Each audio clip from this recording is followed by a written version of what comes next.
For 18 years, you were trained. Wake up early, sit still, follow instructions, get the grade. Then, on graduation day, they handed you a piece of paper and called you an adult. And notice what came next.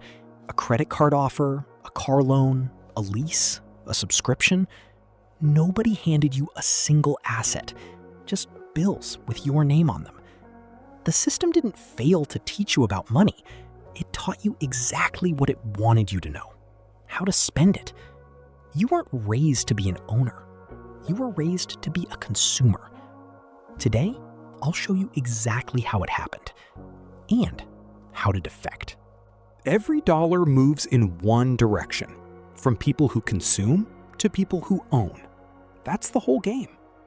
Meet the consumer.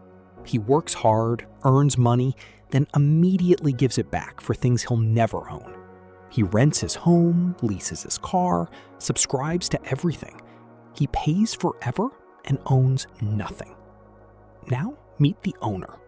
He buys the things the consumer rents, the building, the shares, the business, and then he collects. Here's what nobody tells you. The owner and the consumer are usually in the same transaction.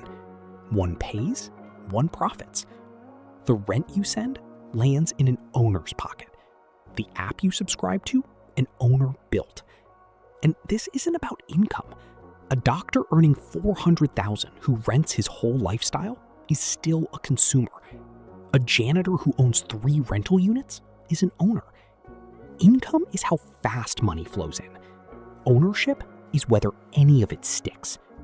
So the real question isn't how do I make more? It's which side of the transaction am I on? And for most people, the answer is the wrong one. And they were placed there, starting the day they walked into a classroom. You spent 13 years in school. You learned the parts of a cell, the year a war ended, how to find the value of X.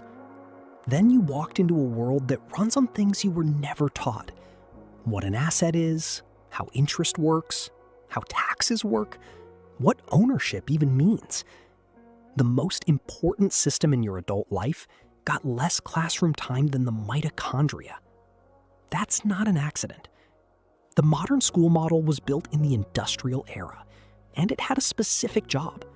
Not to create thinkers, not to create owners, but reliable workers for factories. Think about the design.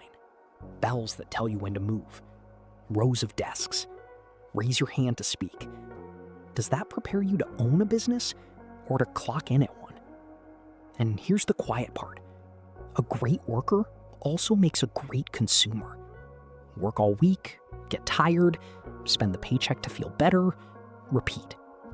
That loop is the most profitable machine ever built, and school is where you're trained to run it. I'm not saying villains planned this. The system rewards producing workers and consumers, so that's what it produces. The incentives do the work.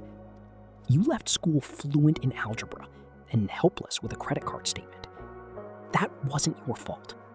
Every culture has a rite of passage, a moment that says you're an adult now. In America, that moment has quietly become your first debt. It starts on campus. Tables at orientation, free t-shirt, free pizza. Just sign here for your first credit card. 18 years old, no income, and your first lesson in adulthood is how to owe. Then the big one, the student loan, marketed to teenagers as an investment in yourself, a number so large it doesn't feel real. Then the car loan, because you need to get to the job that pays the loans. Then building credit, a phrase that sounds responsible but means proving you can stay in debt reliably. And here's the genius. Each piece feels normal. Everyone has a car payment. Everyone has student loans. Everyone is exactly the point. Because a little debt makes a person compliant. When you owe money every month, you can't quit the job you hate. You can't take the risk. You can't walk away. A person with no debt and 3 months of savings is dangerous. They can say no. So the system needs you slightly behind. Not bankrupt, just behind enough that you never stop running. And the math is rigged. As a consumer, interest works against you. Flip to the owner side and the same force reverses. Their money earns money while they sleep. Same law of physics, opposite direction. The only difference is which side you're standing on. None of this holds together without one more force, something whispering every waking hour that spending is who you are. From the moment you wake to the moment you sleep, you're being advertised to. Thousands of messages a day. Most you don't consciously notice. That's the point. Your grandparents saw a few signs in town.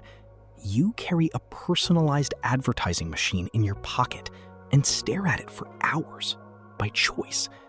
And the message never changes, only the costume. Buy this and you'll be happy. Buy this and you'll belong.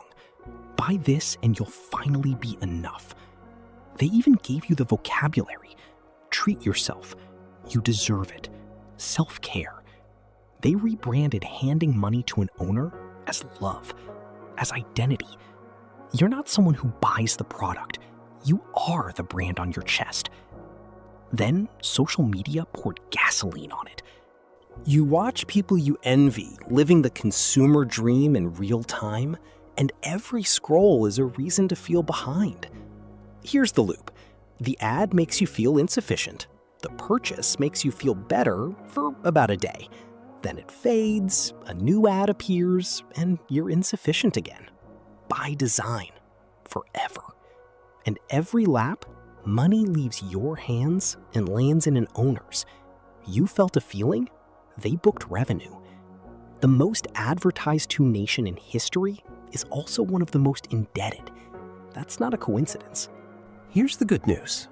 If the system runs on your participation, your habits, your defaults, then the one part of this machine you fully control is the one part that can break the loop. You.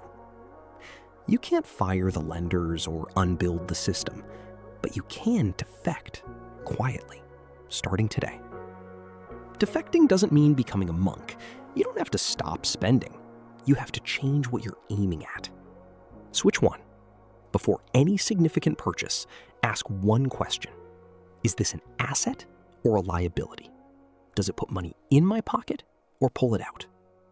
Most of what you've been trained to want is a liability dressed as an achievement. The owner asks first. The consumer never asks at all. Switch two. Buy one asset before you buy any liability. One. A share, a tiny piece of a business, anything you own that can grow while you sleep.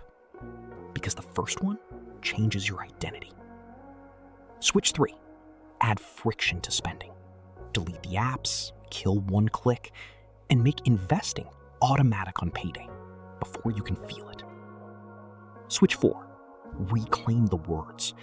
Treat yourself isn't the new bag. It's the asset that buys your freedom. And switch five, the big one. Change the story you tell about yourself.